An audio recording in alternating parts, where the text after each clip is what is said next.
All right, what's up? Here we are again, recapping the trades for today, finishing up decently green here, 150 bucks.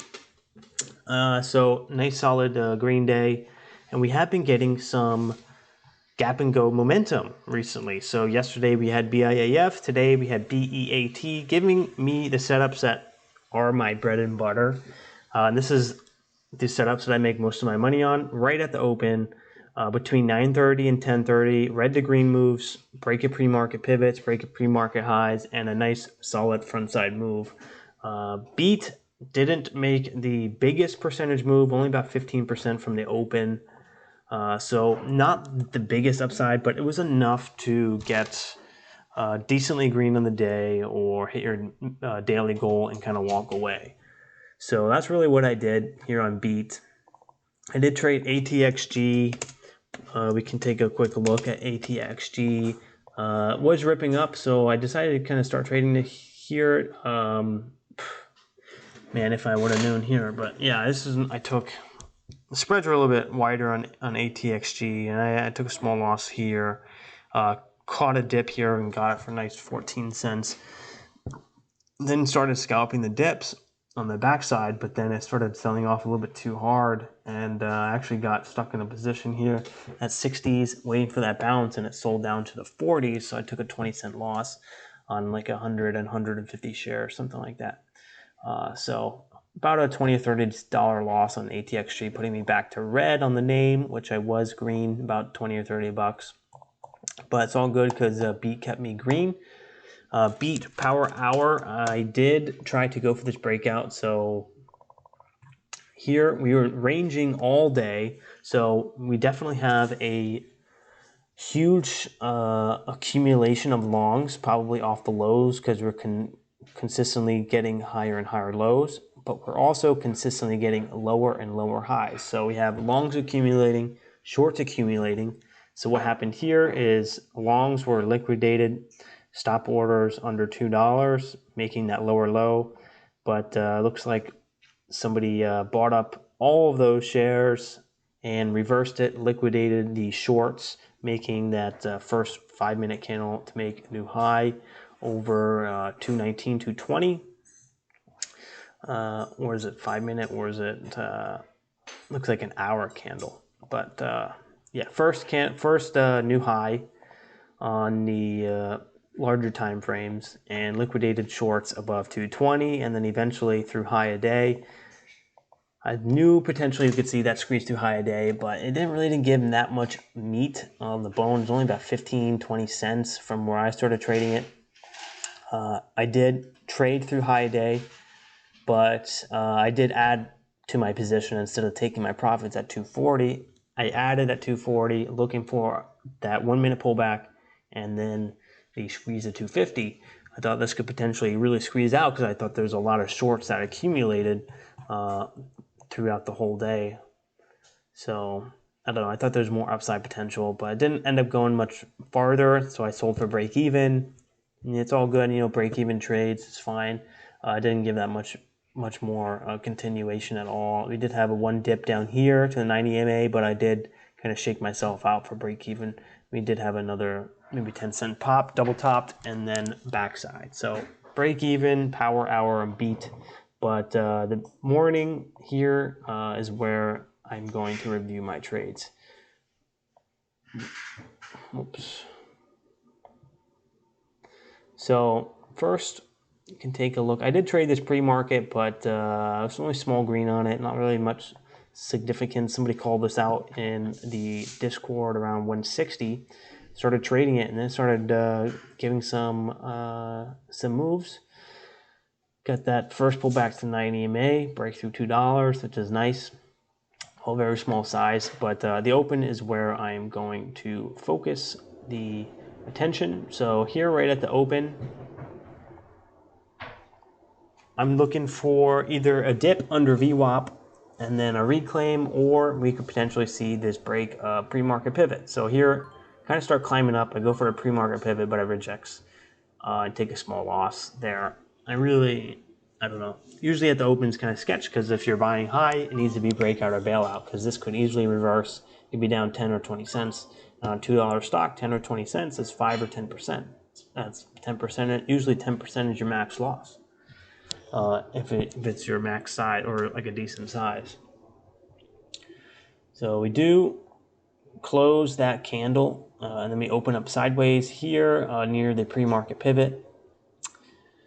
And I get in for the break of the pre-market pivot, but my order was a little bit too slow. TOS didn't fill me very quickly, and it popped without me. So that was a break-even trade due to TOS being slow. A couple cents, but you know, it sucks when that happens because that could have been money in my pocket. So pretty much missed that one. Then it goes backside. I tried scalping the dips. Nothing really significant here. Still probably about break even on the day. Then I add up 201 because we're reclaiming. We're holding $2. And I get a quick couple cents there. I'm not even thinking it's going to do a red to green yet. I'm thinking we could see another leg down to 190. So that's why I'm still being cautious. I do get back in here at 208. Get back in there at 208, and we start squeezing through this this previous candle. First 1 minute candle, make new high, up now. In 500 shares at 208. We're trading right now at 214. I'm adding at 213.5, looking for high a day and 1,000 shares. And we're holding, good. So now it's game on to add some more shares if it's going to squeeze to high a day. I did take half off there. Wasn't able to add quick enough through a high day breakout. So I am taking the rest of my position off for a nice 6% gain, but only 500 shares. I wish that was more like 2,000 shares. But anyways, I do go for this 1 minute pullback, and it hesitates for a little bit too long. I was in 1,500 shares, so bigger position. 1 minute pullback. It's right about breaking out new highs. We have this resistance here, but I'm confident this could break it. But I did kind of sell some as I thought this could just go from green to red. So I wanted to manage my risk. I actually ended up selling some for a small loss before it ripped. So yeah, right there. It was just taking a little bit too long. There's a lot of selling volume for, you know, this front side move. Yeah, this is where I start. Yeah, I kind of shook myself out there for a small loss. But as I see buyers coming back in and get back in, no hesitation, 2,250 shares. So that's an example of, you know, if you're unsure, if there's lots of selling on the tape, or, you know, you're seeing signs that it might not be as strong as you thought, or your thesis may not be correct, it's definitely better to take the small loss and look for their re-entry, even if you're getting in at a higher price, because this is the idea of just managing your risk. Because most of the time, more than 50% of the time, you're actually saving yourself money than leaving money on the table. Because if a stock is really strong, it's not going to be giving you signs of weakness. And really, this stock wasn't even that strong. It only moved from $2 at the open to 240, 230, 234. So it moved pretty much like 34 cents from the open. It's not even that big of a move. It was just really strong. In a hot market, we've seen stocks from $1 or $2 rip all the way up to $5, $6, $7. So this wasn't even that strong of a move.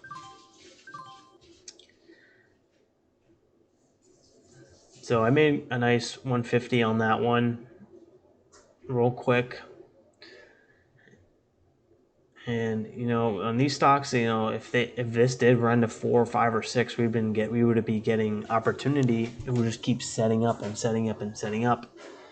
And then I can roll over these profits into a bigger trade, and not only trading 2,000 shares, but I can double it to 3,000 or 4,000 shares or 5,000 shares, and take bigger size, because I'm having you know, my confidence is growing as I am making profitable trades, getting more consistent, and the chart is setting up in a strong market. That's all going to kind of feed into itself to make taking bigger size trades. So here I'm waiting for the first 1 minute pullback, or no, this would be the second pullback. This is sort of a micro pullback, so this would be the first 1 minute pullback, but that last pullback was a micro pullback. Here is yeah, the first 1 minute pullback. I do switch over, but yeah, here getting down here at 220, 217, taking some profits, scaling out a position, and down here off VWAP, I do kind of take a couple scalps, but it's all very small size, well, not small size, but kind of not as confident as it was, because if this was really strong, it would have held this 1 minute bull flag and ripped through the highs again, because we just had a nice 5 minute breakout.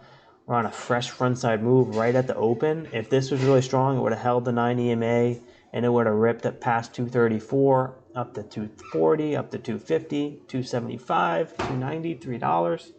So now I'm already thinking this might not be as strong as I thought. And so I'm just thinking about wrapping it up here, and I traded ATXG, but here you can see I'm kind of holding a bag as it's coming down, flushing through VWAP, holding 150 shares, down 15 cents.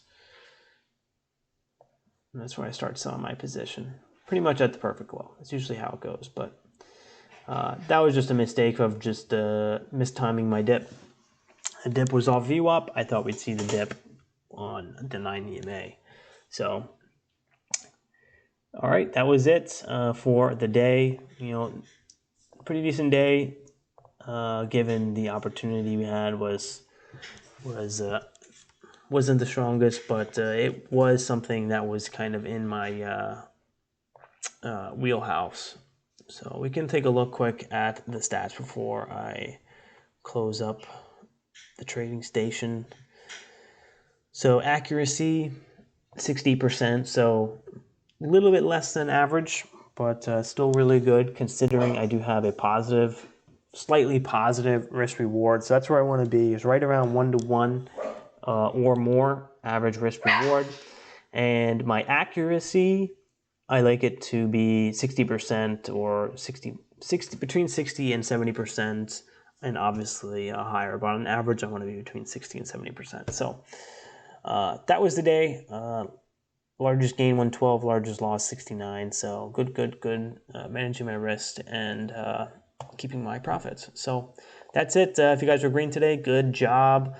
If you guys are still watching, please hit the thumbs up button, subscribe, and I will see you guys tomorrow for the last day of the trading week. So, all right, see you guys. Bye.